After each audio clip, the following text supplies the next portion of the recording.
All right, so wintertime sheepshead fishing is some of the best time to catch and target these species all throughout the year. But the problem with winter sheepshead fishing is the primary bait source, or one of the best bait source for catching them, is a little bit difficult to get a hold of.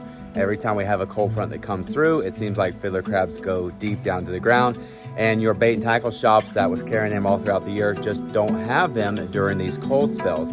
Well, what I want to do in today's video, guys, is I want to show you exactly how I keep my fiddler crabs here at the house on hand, just in case I have a charter trip lined up maybe a couple days down the road and I can't get my hands on live fiddler crabs. I got them here in the garage, and I'm excited to show you exactly what I'm talking about. All right, so what we have here is my crab Dominium. This is a Rubbermaid tote. I'm not sure of the size, but that's my hand in comparison to it. And inside my tote, I have about 500 to 700 crabs at a time. Now, I have been fishing with them quite a lot lately, and there's probably about 300 to 400 crabs in here right now. So what I do, guys, is I keep all my crabs in here, and they stay right over here in my messy, unorganized garage. And what this does, guys, it just gives a crab habit. It gives me a crab habitat to be able to pull crabs from for a trip. So for instance, if I have an upcoming trip, all I do is just take a big scoop of crabs like this, throw them in my my bucket, and I go out and I fish for the day. And I tell you guys, these crabs that you're seeing right here have been in here for 3 weeks now, and they're happy. So in order to keep your crabs healthy and happy, you need to take care of a few things, right? You gotta, one, give them some sort of a heat source. It's winter time, it gets cold at night, and you don't want your crabs to get too cold because they can't burrow down into the ground and hide from the cold air. They're gonna die. So do yourself a favor and simply get a little heating lamp. Now, I got this heating lamp from Amazon. I'll link this down below. But what I do right before I go to bed on super cold nights is I will just turn it on, and I'll hit that timer right there until it turns on, until the 8-hour green light lights up. And that's going to give me 8 hours of nice warm light. I'll throw a little bit of light over here into this corner. I'll throw a little bit of light over here into this corner. And that's pretty much what I do to ensure that they're going to stay healthy and happy all throughout the night. Now also, you'll probably notice I have some cardboard in here. Guys, this is just some sort of organic material that, one, gives the crab something to climb on. It gives them something to distract themselves from fighting, because the males will fight each other if there's just nothing else in here. But also, it gives them a little bit of a habitat to hide in. Now, you see, this thing is loaded down with crabs. These guys are all very much alive, except for that little yellow guy. He probably got pinned when I set it down originally. But it's just, again, it's some place for them to hide, hang out, and to stay comfortable. And you see, they like to get all up underneath this thing. So save your packaging anytime you order something on Amazon, boxes, material, anything like that. But just make some little caves for them to climb up into. Now, the next thing you want to do is you need to feed your crabs. So every time I have a charter trip and I'm cutting out pin bones in the middle of the fillet, I save that piece of meat and I throw it down in there. So 1, 2, 3 little pieces of meat that stays in here for 3 or 4 days.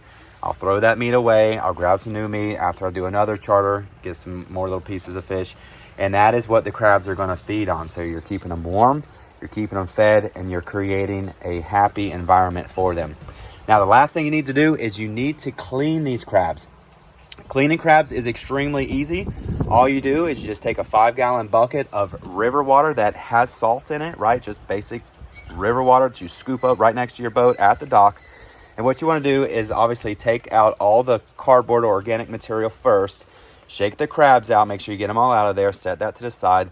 And now here in the bottom of this bucket, I take my water and I pour in maybe a gallon or so, just enough to keep the water above the very top of the crabs as they're laid flat. And then I just swish the bucket around like this. I'll take my hand, I'll run them through just like that.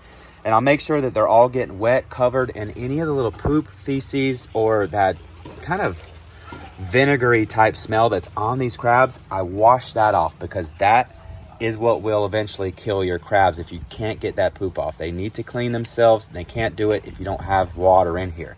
Now, speaking of water, you do need to keep these guys a little bit damp. That's why I don't mind using the cardboard material like this.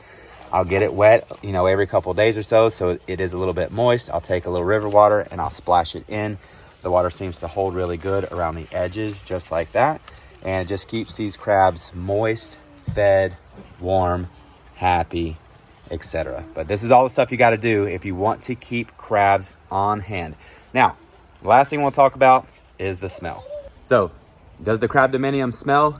It does. It honestly does. Now, if you have a garage where you're keeping nice things in there, I would recommend putting some sort of a lid over these guys when you go to bed at night when it's cold, and in the morning when it warms back up. Take the bucket, set it outside, maybe crack the lid a little bit so all that fishy smell can get out, because it will slightly stink up your garage. It's nothing that you can't open a door and air out, but it is going to give a little bit of an off odor if you do walk out in the morning on your way to work and you're like, ooh, whew, crabs. So just something to think about, right? Because they are going to smell just a little bit. But listen, guys, this is everything that I do to try to ensure that I can have, again, bait on hand when it comes to winter sheepshead fishing.